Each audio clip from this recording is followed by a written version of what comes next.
That was the one I was searching for last week. The most beautiful guardian angel text of all. See that you do not look down on one of these little ones, for I tell you that their angels in heaven always see the face of my Father in heaven. That their angels, first, or those words seem to really pin it down that these little children are really surrounded with care and love and God's special people, the angels. Who found Lucifer in the Bible? You found Lucifer, huh? Who looked but did not find Lucifer? There's a difference. Who looked but did not find Lucifer? Please raise your hand.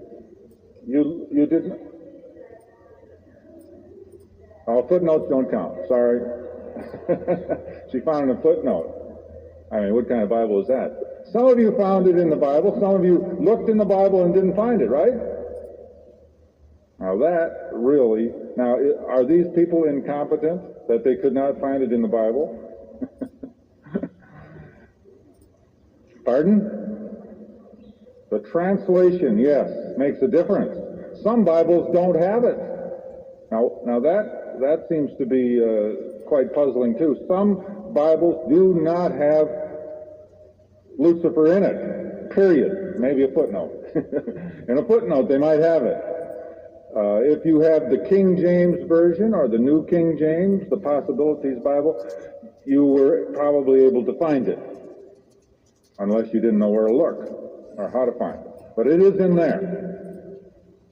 If you had the New International Version or the New Revised Standard Version, you couldn't find it. And those are good Bibles.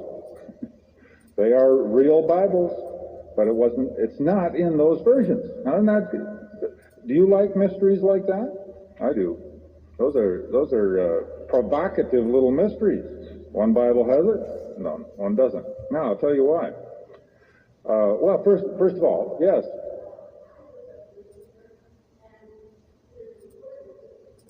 Yeah.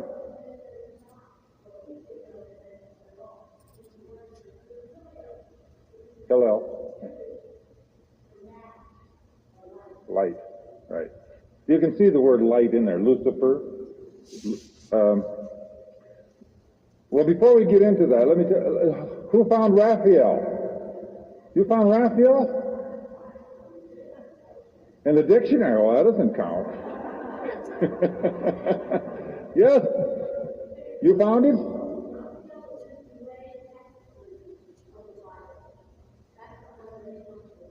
Well, it's in mine, too. This is thank you, she says it's in the Douay Catholic version of the Bible. Raphael, and it is in my Bible, this is the New Revised Standard Version, because I have the Apocrypha. Raphael is in the Apocrypha, which is part of Scripture in the Catholic tradition. It is not in the Protestant tradition. But some Bibles do print it, and this one happens to have it in there. So if you found it, good work, but Raphael is not in the Bible as we know it. King James, NIV, RSV. It is not there. So the only two good angels that are named are Gabriel and Michael. Now, back to Lucifer. This is really quite interesting, I think.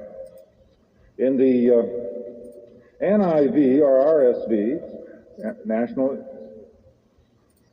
New International Version, you read in Isaiah 14:12 these words: "How you are fallen from heaven, O day star, son of dawn! How you are cut down to the ground, you who laid the nations low." Okay? Now that sounds like an angel getting demoted, doesn't it? Oh, how you are fallen from heaven, O day star, son of dawn! How you are cut down to the ground, you who laid the nations low. That sounds like an angel getting kicked out. Now, I'll just read it from the King James Version a minute. Some of you read that. "How art thou fallen from heaven, O Lucifer, son of the morning?" How art thou cut down to the ground, which did weaken the nations? Now that's the old King James. Maybe modern King James reads a little bit different, but it does have Lucifer in there. So I'll tell you what happened. Error number one. Error number one is that they saw this verse and said, "Aha, there it is." That's where the angel got kicked out. The lead angel got kicked out of heaven. There it is. That's where it is. Instead, now modern scholars, looking at the whole thing in a greater context, consider this in not an angel at all, but referring to one of the Babylonian dictators, kings, who was wreaking havoc on the nations around there. So that when you started with that first error to think that this is a reference to Satan, then what happened? The word like you're telling us, the Hebrew word for day star was Hillel. Now that isn't important for you to remember, but then later on they translated the Bible from Hebrew into Latin. Okay, from Hebrew to Latin so that the priests could read it. And the word Hillel, which means not day star, was translated with the Latin word Lucifer. Now, if it would be okay to use that word, but they made it a proper noun instead of a word that meant light or new light or daylight or morning star. Since they're caught in the error that they're thinking this is applying to Satan, then the next step, of course, is when it's translated to English. Then it gets a big capital L on it too. By this time, it is Lucifer. And we will never, ever be able to undo or erase or back up that error. For all of history, Lucifer will be considered Satan, the equivalent of Satan. But it is not. Technically, it is an error. Now, isn't that interesting? I find that's fascinating. And so no one else ever refers to Lucifer in the Bible. Jesus doesn't refer to Lucifer, but in modern, everyday American English throughout the world, Lucifer equals Satan. And that's how come some of you could find it and some of you can't. From now on, I think modern versions, you will not find it. It will be in a footnote. It'll be in a footnote from now on. But the older versions, the older translations, will continue to repeat it. Okay. I also asked you, what was the most important act or announcement of the angels in Scripture? Who'd like to answer that one? Jesus' birth. That's a good try. Anybody else? He is risen. I think that's number one.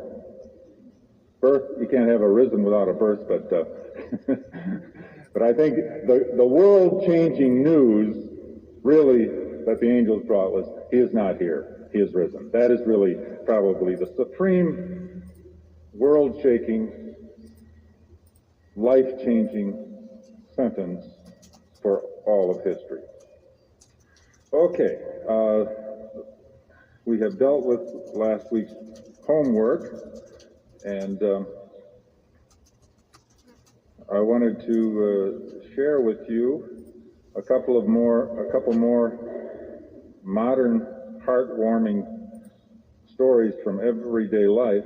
Now, I've been told, and I know there are stories here in this group that we should hear. I would like you to share those with me. I have one from Barbara Dean. Are you here, Barbara? Okay. Oh, she's working. Okay. I'll read to you Barbara's stories. She wrote it up for me. Psalm 91, verse 11 has been the psalm our family has lived by and prayed daily. With my husband's occupation, he was a policeman, sheriff, we had to be vigilant, with our children always alert. 2 months ago, now I don't know when this actually took place, but 2 months ago I took a less traveled street to my granddaughter's Christian school to attend open house. Dusk was settling rapidly that evening. All of a sudden, the engine stopped. With great difficulty, I steered the car off the main street onto a side street, even more isolated, bordered by a vacant lot and orange groves. I was a quarter mile from I-5. I was praying out loud.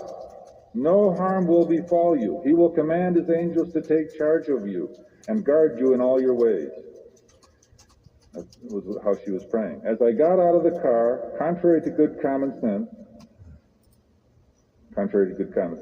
a filthy car stopped alongside, and a huge man with scraggly hair stepped out of his car, smiled, a tooth was missing, and said, "You have nothing to fear. I'm a Marine." By now I'm saying to myself, feathers will cover me. Marines have short hair and all their teeth, I think, and he looks pretty scruffy. I stuttered. "Have you been to church lately?" "No." I thought, angels, feathers. "Well, ma'am, I'm getting on the freeway. I'm sure I could take you somewhere." With that, he was moving closer to me as he talked. Out of nowhere, a car came along, turned around, came back, and stopped. A young woman stepped from her car, walked between the man and me, and said, "Hi, I've been looking for you." "What's wrong with your car? Come on and get in, and we'll go get help together." I never saw this woman before, nor have I seen her since. She was sure of herself, walked me to her car as she thanked the man. I mumbled a thank you. I wanted to be courteous. I was worried he might think I didn't trust him. Which for sure I didn't, she said. The tears began flowing. "You're an angel, aren't you?" "My name is Debbie," she said. "But you're an angel, Debbie. And you're a Christian. The Lord directed me down this way. I never drive on the street. Then I saw you were in trouble, and I had to step in between you two. That man wasn't going to help you. But you might have been hurt, Debbie." "Oh, no. I was praying the 91st Psalm." "Now where can I take you where you'll be safe?" "Take me to the Christian school in Woodbridge so I won't miss my granddaughter's open house." "Debbie, you were sent to me, and you are an angel." 2 weeks later, the newspaper reported an attempted rape of a woman in a car in the same area. Don't smile. So that's Barbara Dean. So, did you know that the Russian cosmonauts saw angels? Straight face. I've got that account here too. It was reported by these Russian cosmonauts, who were all atheists, twice sighted a band of angels up in space. These angels had wings as big as jumbo jets. It was the 155th day aboard the orbiting Soyuz 7 space station. And we can imagine, this writer says, the weightless isolation of that party day after day, enough to make anyone hallucinate. So she's raising that possibility. 3 cosmonauts, Vladimir Solovev, Oleg Atkov, and Leonard Kizim, were performing medical experiments when suddenly they were blinded by a brilliant orange glow. Once their eyes adjusted to the light, they saw 7 giant figures in the form of humans, but with wings and mist-like halos, as in the classic depiction of angels. They appeared to be hundreds of feet tall, with a wingspan as great as a jetliner. Their faces were round with cherubic smiles, and they were all identical. The band of angels followed the space capsule for about 10 minutes and then vanished. But 12 days later, all 7 angels returned. And this time, 3 more scientists saw them as well. "We were truly overwhelmed," said Svetlana Savitskaya, the woman in the group.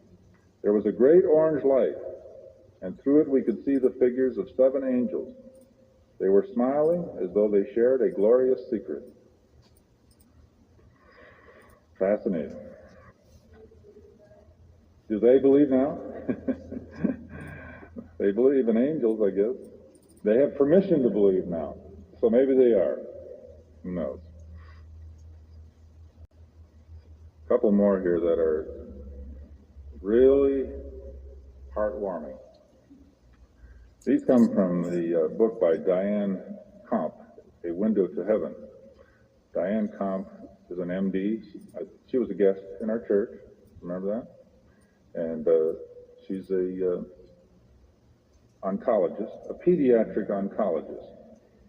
And she became a Christian through working with dying children.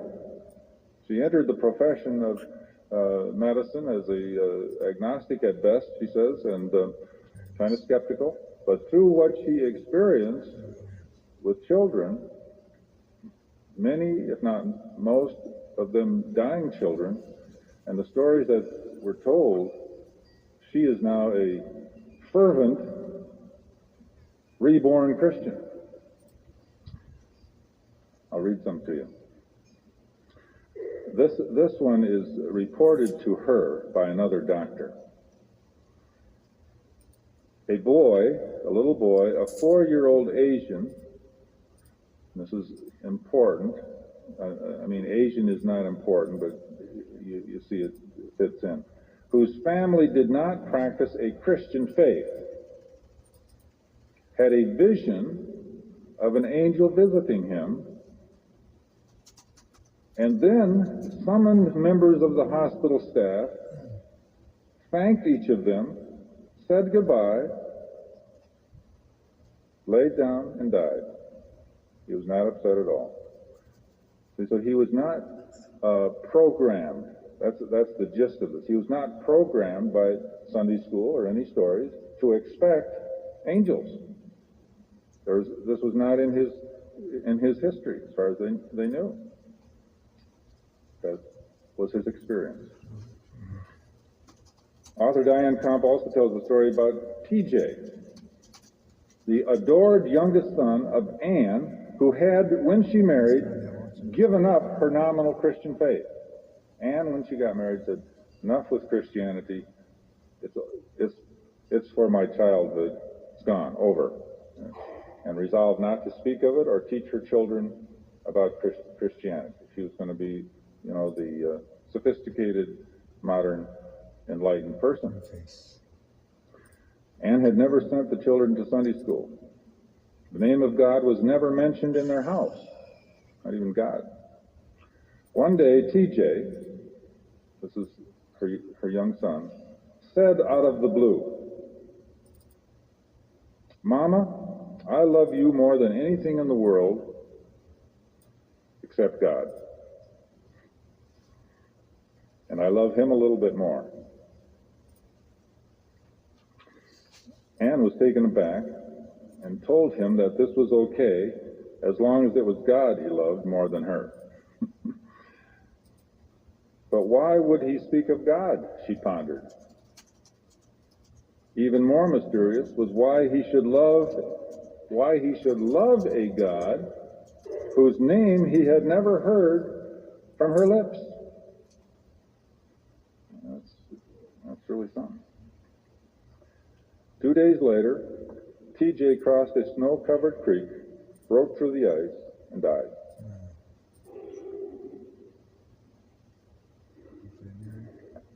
There's one more here from Diane Comp.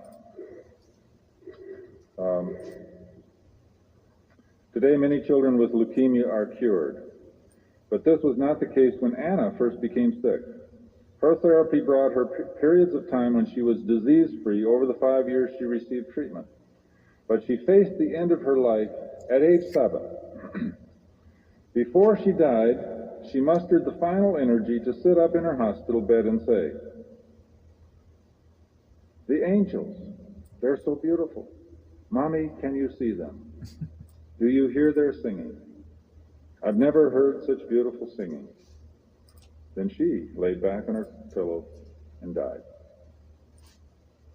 Her parents reacted as if they had been given the most precious gift in the world. Well, those are several stories from everyday life going on right now, happening in our presence. Some of them have happened to you. I think we should hear some of those. And by the way, being Valentine's Day, what about Cupid? Where does old Cupid fit in? Anybody, what kind of an angel is Cupid? Hallmark's? No, we can't give Hallmark the credit for Cupid. Well, as a special Valentine's Day treat, I'll tell you about Cupid. Cupid is not an angel. Cupid is a god, right? Cupid is a god. In the Greek tradition, Cupid is Eros. Eros, like in erotic, you know. And in Roman tradition, he or she, I guess, is a he. He is Cupid. That's the Roman tradition, and he was the son of Aphrodite and Ares, and represented for for a long time. This is not Hallmark's creation. For many centuries, as this winged youth was armed with bow and arrows and naked winged child, and he carelessly, this is what the encyclopedia says, he carelessly dispenses the frenzies and agonies of love. Carelessly, that struck me. In other words, you never know and where it's going to happen and who's going to get hit, and suddenly you're crazy with love, and that's it. Cupid looks like the cherubs, doesn't he? That's a difference. See, cherubs could also be created by Hallmark, or created by the equivalent of Hallmark, because cherubs, these little baby angels, have no place really in biblical history. We have the cherubim, but the cherubim are not little babies. They are large, caretaking angels. But the artists in the Middle Ages, somehow they revised cherubim into these little cherubs with wings, and they made them little plump babies, and they play a part in ancient art, but they are not a biblical reality. Which brings up the other question we need to talk about, the guardian angels. Huh? If guardian angels, how come bad things still keep happening to children and everybody else? And that's, I think, a question to ponder. I think Marilyn Weber hinted at what I think is the answer a little bit in her story about the woman, I think it was in Riverside, that was hit by the truck and lost her leg. Her life was saved, but she still lost her leg. Which says, of course, that the angel that was there that she saw did not totally spare her. The best I can do with this is that, yes, there are going to be tragedies. Yes, there are tragedies. But the presence of the angels, I believe, is a great comfort in this way, that I believe at the moment of death, little children, and probably adults too, I think adults too, are immediately surrounded with this kind of care and love, and pain and fear and terror is taken from them. That the guardian angels are there in a way so that we need not be terrorized internally by thinking of them suffering intensely, or being in great pain, or that the process, like in this boy's case, of going through the creek, that this was a great torture and a great suffering for him, but that the angels are there. And probably shortly before death, angels are already making their presence felt in a positive and a comforting and a healing way.